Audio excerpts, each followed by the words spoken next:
All right, we'll go back and summarize up the Wildowski stuff and add Adams into it, and then move into let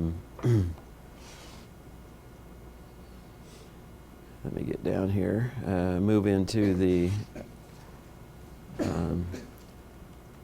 who replaces who, you know? Succession, it is a big, big issue, and lots of different views on it, how it should be done. But we'll take a look at it. Anyway, back to Moses here. Leadership should vary more with the regime than with the situation, as we've seen. Because his approach to leadership varied with regimes, we can become aware of the broad political context across which Moses operated and not be trapped by concern only with particular events that happened to occupy him at any moment.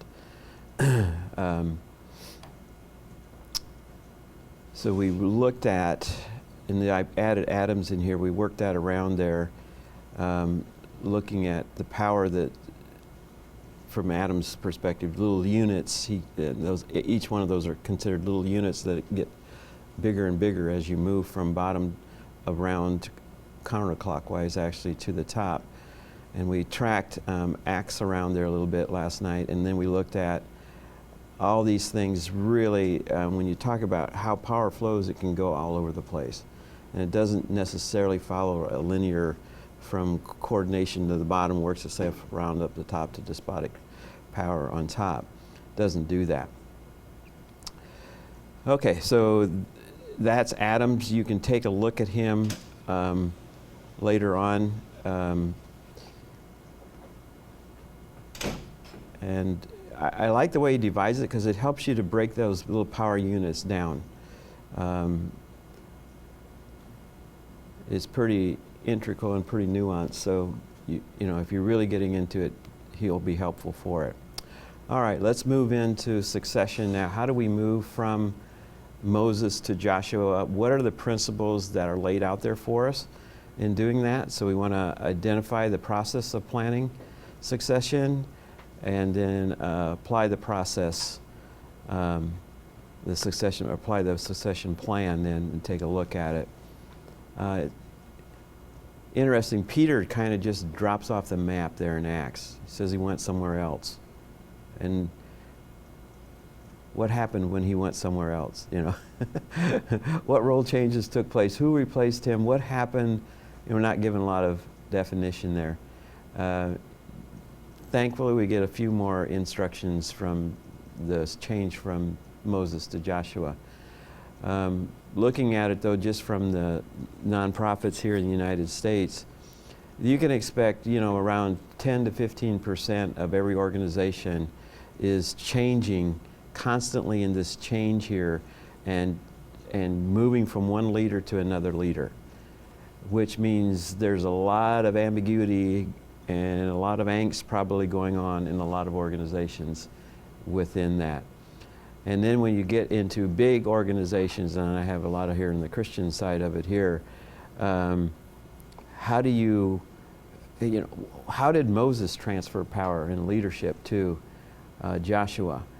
And then how does one build a leadership pipeline so that we don't have, so we can keep 2 Timothy 2:2 going, and we don't have those gaps that are there. And especially when you're talking about big names, you know, like Bill Hybels, you know. How do you replace that type of figure? A Ralph Winter up at the U.S. Center. Do you know who's replaced him? Does anybody? That's interesting. And this is kind of like the Pentagon of missions, right? And we don't know who's replaced Ralph Winter. And I'll be honest, I'm not sure who he is either. Which, you know, you would think, why don't we know that? I don't know. That's an interesting question. Well, Bencher just went through a change in their leadership, the president. Who did?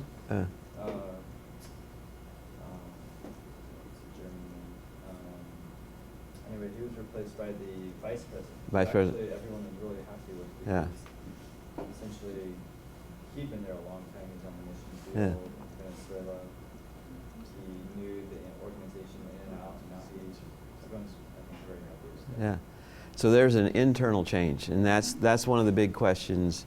Do you go outside or do you stay inside? And Moses would do what? He would stay inside, and he would choose. And so these guys did that. In the Crystal Cathedral, they stayed inside with the son, and then the son got pulled, right? And then his daughter took over, and now the church has been sold to the Catholics now. So I'm not sure what's going to happen to it. But when you have big name changes like that, Swindoll, when he left First Church, for evangelical First Church over here, went to Dallas Seminary, became the president there for a little while. So who replaces him? You know, those are big shoes to walk into and try to fill. Moses's would be big shoes to try to, or big sandals to try to fulfill. So we want to look at it from three sides of it: the pre-succession, then succession, and then post-succession. And we'll just track that through as we go here today on this. Leadership succession is what then? It's a political process which is a contest to assert definitive interpretations. In other words, this is a political move. When you're into changing the head of something, when it is a political move, you are defining what the agency stands for, and that's what's trying to be articulated. And so it's going back to what is it? What's the purpose of this organization? And this person is to be the face of that fulfillment. We've seen Moses as he leaves, and this is the other side. When the leader leaves, what happens? How does that work out? Or does the leader stay around? How does that work out? And one of the things we see with Moses, that he did go out with class. He definitely went out with class. And I think when we changed from Dr. Cook here to Dr. Corey, and Dr. Cook, of course, was in the area, so he was not here on campus per se, but in a sense his spirit was here, and so Dr. Corey always had to deal in that sense with that. And now that he's went to be with the Lord, it makes it a very different type of a scenario.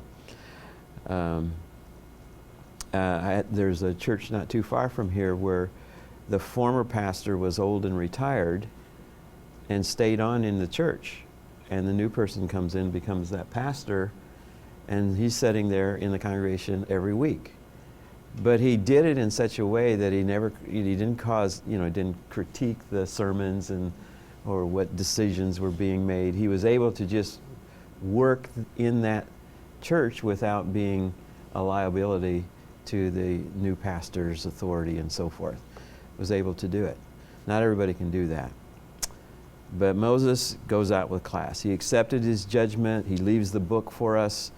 He doesn't leave his person, but he leaves the book. So we have his principles, or God's principles. He didn't become bitter, didn't become cynical, which he could have. All he did was flip that rock twice. He was looking for a new person to replace himself. He didn't want Israel to be leaderless. He desired somebody would take this over and take them into the promised land. And he becomes the eternal teacher then because of all that. Leaders need to acknowledge that one of their central tasks from the first moment of arrival is to prepare the organization for future transitions at multiple levels. And usually when you're moving into something, you're not quite thinking about leaving and who's going to leave, who's going to take over once I leave. But yeah, once the dust settles, that's when you have to start thinking, how far can I really take this organization? How far can I take this? And then who would be able to take it beyond that? And you're looking internally, you're looking externally. Just keeping your eyes open. Always keeping that in the back of your mind. Joshua, of course, will become that leader. And one of the things we looked at way back on one of the first days was that should we be leading before we follow, or should we follow before we lead, you know? And Joshua here provides a good illustration of following actually in a leadership role. Remember, the two are intertwined, but he's following in a leadership role, which will eventually help give him legitimacy when he takes over and he is appointed leader. Just 2 months after Israel left Egypt, Moses began the process of choosing a successor. Though we're told little about Joshua's background, he suddenly appears on the scene in the battle of the Amalekites. God specifically told Moses to record this significant experience for Joshua to remember, hinting that Moses already knew Joshua might be Israel's next leader. Good leaders think about succession from day one, or at least from the second month. But he puts Joshua into that position, is to lead the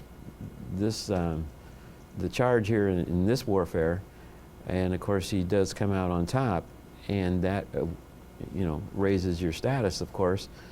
But Moses was behind that in appointing him to that position of taking the fight to the Amalekites. So he did. He followed before he led, and he fights the Amalekites. He wins that. He accompanies Moses to the tent of meeting. This is pre-tabernacle, where Moses had a tent somewhere out there, and he would go out and the people would stand there and watch as he went into the tent. Why? That's where you hear from God, and that's where God talked to him. And at one of these occasions, Joshua was invited to accompany him there. I'll mention that again as we get out. And later on, he's appointed, of course, to go out and spy out the land. So he's continually given mentorship. If you get to go with Moses and inside the tent of meeting and have a face-to-face meeting with God, that's a steep learning curve you're going to be on there. And so he got to do that. It wasn't just Moses. He brought people in to be with him during that time, Joshua being one of them. So Moses shared power without giving away the shop. And that's the other thing. You can't just give away all the power. You have to keep some of it. Your role is still there. And you shall give some of your authority to him. And that's the priest there, Eleazar. We've seen that one. And then from the daily routine of life to his most intimate times with God to his most public leadership acts, Joshua was right there with Moses. Mentor, mentee. Moses intentionally modeled his values and leadership skills for Joshua, often explaining the why behind his decisions and actions. Maybe a little read into that, but the idea is there that Joshua was seeing, participating, observing all that from the great, humblest of humble leaders, right? And he remained under Moses until God exalted him. Now we've seen a lot of other models. Once we get to the kings, you have the sons trying to overthrow even their parents. Weren't waiting to be exalted by God. They're going to exalt themselves. Today I will begin to exalt you. Take off your sandals, for the place where you are standing is holy. So the Lord was with Joshua, and his fame spread throughout the land. So that helps to give him legitimacy as an upcoming leader, that God gives him, exalts him, and brings him into power. And people start to recognize that. Joshua's actions then verify Moses' legitimate authority as well. So what does the mentee do that says about the mentor, which says, we like this, because he is basically continuing something on from the past, maybe adding new, but he's continuing something on from the past. Leave behind your desert, enter your own promised land, Lead the followers from plight to the promised land. And so that's what Joshua is given that opportunity to do. Succession planning is not merely replacement planning. And that's a good statement right there. It's much more than just replacement. It is not aimed at replacing the founder leader, but moving an organization to greater self-sustaining maturity. Scripture models for succession planning include, thankfully, Moses, Nehemiah, Jesus, and Paul. And it's the idea what? To keep that organization fulfilling its purpose, hopefully growing, maturing. That's the idea. So Moses does then pass the baton to Joshua. Then Moses summoned Joshua and said to him in the presence of all Israel, "Be strong and courageous, for you must go with this people into the land." And then Joshua, "Moses, my servant, is dead." Okay, think about that. You just heard that. He's dead. Whoa. Now you know the spotlight has just shifted, and now it is zeroed right in on you. Moses, my servant, is dead. Now then, you and all these people get ready to cross the river, the Jordan River, into the land. Now, about succession, let's go back and ask a little question here. Did Moses have any, and it'd have to be sons, sorry daughters at this point, but did Moses have any sons that he could look at and think, let's keep this in the family. Let's keep this, why do we want to go outside the family? You know, let's just, and you got to know he had some sons, right? But he, for some reason, his humility probably, he decided not to make this a family affair. He could have, but he didn't do it. Did Moses entertain keeping things in the family? That's a great question. Wow. But that gives you a good idea what Moses is thinking. He wasn't thinking about himself. He wasn't thinking about his family. He was thinking about the future of Israel and who would be the best individual to do that. Great question to ask. Well, okay, how does then Joshua receive legitimate authority? Because remember, authority is one thing. Having it legitimately is another thing. And when you get it legitimately and you demonstrate it legitimately, that helps the followership to give you the backing that's necessary and to move the thing along. Well, he gets it from Eleazar the priest. All right, now you have what? Religion coming into the political system. Back to Wildowski on that. That's what makes religion so powerful, because it's tied to the political side of it. And so you bring the religion in, and you also bring in the whole group. Where's it done? In front of the assembly.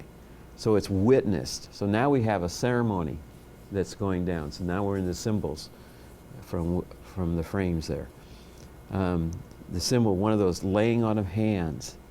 And you got to know that once those ceremonies are started, that would create rituals and how to do things, and that of course creates stories. People would be talking about that. And so you would know at the end of that day when they went home, those stories were being told all over the camp, right? And all those tents. And unlike Adam's, they'll bring in the spiritual power here as well. So it's not just a national power. We're talking a spiritual power here that accompanies this whole thing. And we talked about him meeting in staying in the tent there in the meeting place before. And this I think is, there's a little part of that verse at the end where he says, and Moses and those guys left the tent. Joshua stayed behind in the tent of meeting. And that's where you hear the voice of God. And there was that preparation helping him prepare for what, you wonder how much he understood, because you would think would he be asking the question, I wonder he's getting old. And we know he can't go across now. Who's going to replace him? You would think that would be going through their minds. Who would be some of the two top candidates outside Moses' family would be what? Joshua and Caleb. They had, got a pretty stellar record going here. But this is where he stays, in the tent of God, and that's where the voice, and that's where the fire would come down and so forth. And God would meet them there. And they actually had a meal there with God presence. Wow. Pretty good. Joshua receives authority through Moses. Why? Give Joshua, Moses, give Joshua some of your authority so that the whole Israelite community will obey him. There's his willingness to do that. And Joshua was full of the spirit of wisdom, for Moses had laid his hands upon him. So a lot of ritual going down here, and it includes the spiritual power aspect. We have the priest involved, you got the heads of all the 12 tribes involved, you got other people that are around watching this whole thing go down. This gives legitimacy. I think one of the things we just had here just recently at Biola, when Clint Arnold took over Talbot as their dean, there used to not be any formal celebration like that for deans. But they changed that. And guess what? Now it's done publicly. All the deans, other deans are there. Okay, so you have a dean level, right? They know, they relate certain ways, like the nurses and the doctors, right? They have their own little, and you had the assembly was there, the board was there. All that just gives credibility and legitimacy. Okay, you're the dean, take it over, go for it. All that. Decision-making validates Joshua. So the priest consults the Urim before the Lord. Everything's fine. So the priest is with it because he believes God has okayed this whole thing. And he validates what he believes God has validated for the people. A name change, and this happens early. And this, to me, gives reason why I think Moses was thinking of Joshua way early, where he changes his name. And anytime there's a name change, you know that something significant has taken place. There's a change that has happened to this individual. And Moses changes his name from salvation to Yahweh saves. Today, what do? We add little letters behind your name. An MD, right? So a PhD, a MA, a whatever, MDiv. They were making the change, the transitions were going by making name changes. Saul goes to Paul. And whenever anything like that happens, you know there's something significant has just taken place there. And now he exercises his power, which is now legitimate. Before the people, before the priest, before God, he's ready to go. God to Joshua, get ready to cross the Jordan. So Joshua ordered the officers of the people, get your supplies ready. 3 days from now, you will cross the Jordan. But go back to the question, who wanted Moses' job? Was there any other person out there who wanted his job? Yeah. And as we said, probably Caleb was one of the top. He would be in the top tier for selecting a replacement. And I hadn't really thought about this too much. When you have an election, okay, how many people applied to become president of Biola? Lots of people, okay? And a lot of them were nice, thank you, we appreciate, into the circular file. But a few names rise to the top, right? And you get some names up there. So those are, and then the phone calls are made, the interviews are, they come on campus, there's interviews made all over the campus and all that kind of stuff that goes down. Okay, let's say there was the top three. Well, 2 of those lose, right? And 1 will stay and the other 2 are gonna go. They lost, all right? That is just not gonna happen. And what really helped hit that for me, or hit home for me to understand the lost side of it was when I was teaching Acts, I used the videos on the Acts there, and it had when the replacement for Judas, remember, with Matthias there. And in the video, you know, it has the two are standing side by side like that. And then when they announce, oh, it's you, the other one goes. And then you see, the guy just recognizes he's lost, you know. And so with every selection, there is losers. And it's not easy. And so how do you handle that? Well, some of the guiding principles I think Moses lays out for us is that he started to look immediately for a successor.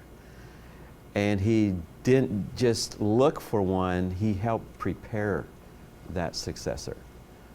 I stayed with my daughter last night, and her parents had, her husband's parents had a shop that fixed foreign cars here and did very well at it, and he was going to turn it over to my son-in-law.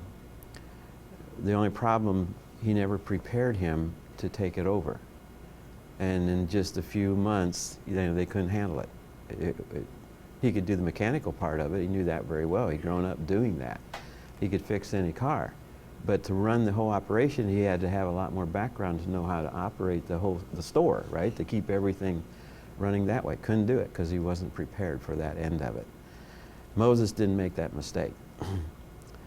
And not only do you prepare the successor, you got to prepare the people for that transition as well. And that's why the assembly was brought into the picture, and the priests and so forth. Demand public ceremony and ritual. Back to Volman and Deal, again on the symbol side. Leave at an appropriate time. This is one of the hardest things for somebody to know. When do you leave? Yeah. When do you leave? It's very hard, and that's why we try to identify role changes for pioneer church planning. And I think the great one is respect those who have lost. You know, don't just let them have it and here's your chance to gloat and we beat them, you know. No, treat them as human beings, all right? Treat them as human beings. Well, if you're going to follow somebody like Moses, Swindoll, Ralph Winter, and there's a long shadow out there. It's always kind of in the background. Always there. Always there. Joshua definitely have felt Moses' presence, often probably in a good way, and helping him make decisions because of how he saw Moses make decisions. So Moses just fades back into the narrative, but his DNA remains. And Joshua is called a servant. He's called a man of God. He destroys the inhabitants as he goes through it and distributes the land. So basically Moses was a servant. Moses demonstrated spirituality. Moses' goal was get into the land. Joshua takes him into the land. A lot of stories and symbols that are drawn through this journey of 40 years to get through there. And the blood on the doorpost, the 12 stones. Teaching is storytelling. Moses the stutterer makes the Hebrews into Jews. I should have been using the word Jews rather than Israelites through the Old Testament here. Makes the Hebrews into Jews by teaching them to tell their own story. It is not only the knowledge Moses possessed that makes him significant, but his ability to pass it on to future generations. By persuading others to retell his story in their own way, Moses enters their lives and ours too, but does not replace our experience with his. And those are the stories that have to be retold and retold and retold. And symbols like the blood on the doorpost and the 12 stones. It's interesting, Ifugao we rented our house up there when we went there. It cost a little over $2 a year to rent it. Pretty good. We had the best house in all of Ifugao. It was just newly constructed. And above the door, when we walked above the door when we walked into the door, right above it was a 3-pronged deal about that long, of pieces of wood carved out like that, one straight down, tied together, little kind of leaves associated with it there, and then stains, dark stains on it. The dark stains were the blood from pigs that had been sacrificed, and that blood was rubbed on those posts. That was put above the doorpost. That is to keep out the evil spirits and any sickness and anything like that, bad things that could happen to the family that lives within that. That was protection for the house. And I remember one of the other guys saying, man, if our parents could have, if they knew how to write things down, they would have got this story right, and it wouldn't just be to ward off the spirits. Then they went into the whole Passover story, you know. But when we moved in there, then as soon as we, our landlord who, you know, led the way in, opened the door, reached up there, grabbed the holly, threw it over the hillside down into the rice terraces, and yeah, you don't need that. You have your own spiritual power. That's how we began living there. But those are the kind of things that the stories are told from generation to generation that keep alive what God did, the power of God, and so forth. So, leadership here. Like Moses, Joshua calls for collective judgment. Moses gave the law. Joshua reads the law to the whole assembly. So there is something that's kept from the past, but moving it into the future. And that's what succession has to do. It just can't only cling to the past. It has to move it into the future. And Joshua was able to do that. Common succession issues, who do you select? Somebody that looks just and does just what I do, right? Why wouldn't they? Aren't you the best selection? Of course, so that's why you do. You want, let's have a clone here, you know? Select those based on the image of the organization. Now there's some truth to that, but you have to have somebody who can take that to the next step. Select from within or without, and we've been talking about that. And Moses decided to go within. Select for, of course he didn't have much choice without, but select for non-success. There's another interesting one. You put somebody in there who you think will fail, which does what? Raises your image up. That's an interesting one. And the pace of change, how fast is it done? How long does it take? You can go too fast, you can make this process too long, way too long. Some of the types of exits that we've seen take place out there, and the source will be in your notes on that, but they called them monarchs. This is leave violently and forcefully, like Saul and David had to do. Generals who leave violently and forcefully plotting a savior's return, Saddam and Osama. And ambassadors, they leave graciously providing continuity and counsel. And Moses did that. And Gail Van Dies did that when Gary Brumbelow took over. Just became a help to him and a help to the people, trying to get the people to accept him as well. Very good mediator.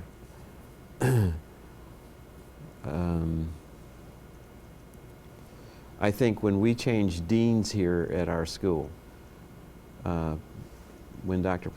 Penoyer came here, he received a lot of assistance from the former dean, who stayed on as a teacher. Okay, so there's a person who did not leave, but he left the deanship, stayed on as teaching in a teaching role, but they had a great relationship, and he wasn't undercutting in that type of thing. Worked out very good. The governor's leaving without much looking back. I think of George Bush. Kind of, okay, I did my thing, I'm out of here, and you just don't say. Then you have people like Jimmy Carter who are always interacting with what's going on. So different approaches like that. So where do the old CEOs go?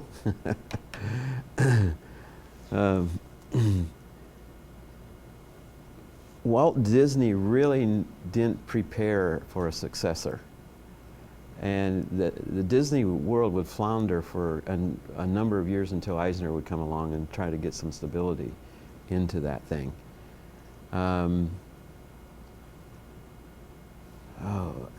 Let's see, Edsel Ford here. He was the only son of the Henry Ford, and he took over from his father, but his father would never quite leave the company. Always, how's it going, Edsel? Looking over his shoulder, giving advice.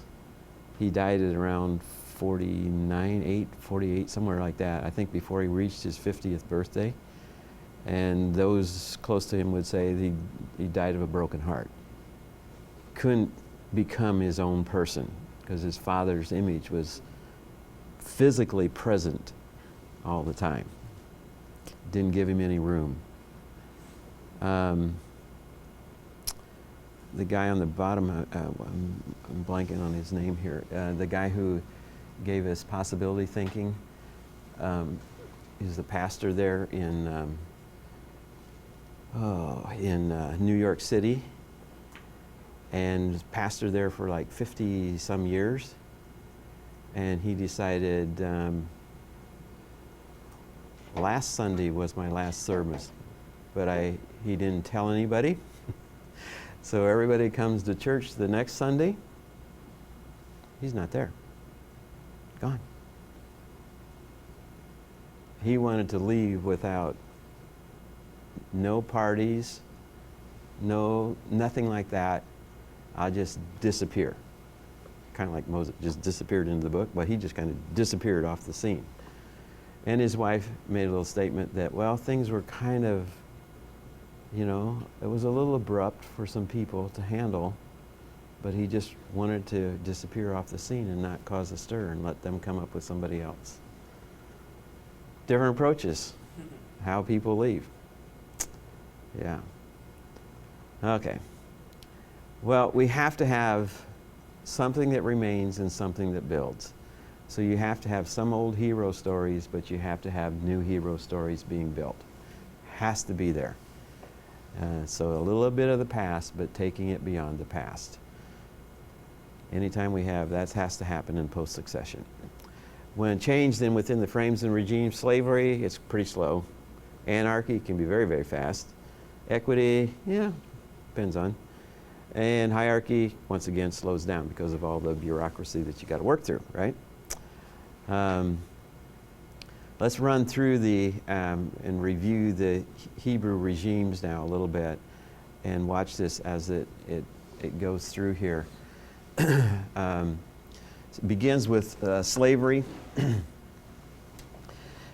And in Egypt, of course, Abraham being, the covenant has been made with Abraham.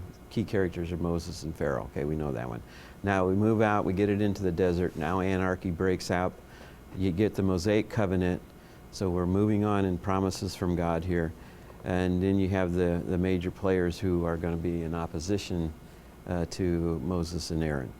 And a lot of fights, but the breakout and things happen, and we move towards equity now. Now we're getting out of the desert, we're moving into Canaan, into the land. So you got figures like Moses, Joshua, and the judges during this era. So what is happening is we're moving from very coordinated units now towards more semi-centralized units. So we're moving from tribal thinking patterns, structure, to more of a chieftainship, which eventually will move us more towards a city-state once we get it, when it becomes fully centralized. So we've moved from Gideon and Ruth to Samuel becomes that transitional prophet, priest, king that will kick us up and help us kick us up through the religious side, through then Saul and David and Solomon, and those two will take it, of course. Saul had a hard time getting it going, but did get it going. But he was still operating, Saul was operating more on the negotiating side, a little bit of the equity side there, and he would do that kind of thing with the 12 tribes. By the time you get to David and Solomon, David's going to make some moves here that will take he appoints governors in each of the tribes, rather than just letting them choose through kinship lines. And once he does that, that breaks up that equity again, and it kicks it up towards hierarchy by doing that. He broke those lines that normally they would choose their people out of. And no, I'll appoint a governor here, and I'll appoint a governor here, and I'll appoint a governor here. And same thing when he brought back the ark. He places it in Jerusalem, and Jerusalem's a neutral territory at this point. And so by doing that, both groups had to come there and unify that way rather than being able to stay geographically separate. So he was making moves that would continually move them up into a city-state. And of course, Solomon will take it further than that. So we get them up into the Promised Land. Of course, Wildowski's going to argue that hierarchy is probably the best, and then you can put up with some equity, and you need that once in a while too. But those are his two favorite ones. So there's where we've been. We've looked at leaders, followers, the power that they have, all played out within the bigger arena of the cosmic drama, where the kingdom of God and the kingdom of Satan is being fought out on all kinds of levels. And then we put it all together there. Biola University offers a variety of biblically centered degree programs, ranging from business to ministry to the arts and sciences. Visit biola.edu to find out how Biola could make a difference in your life.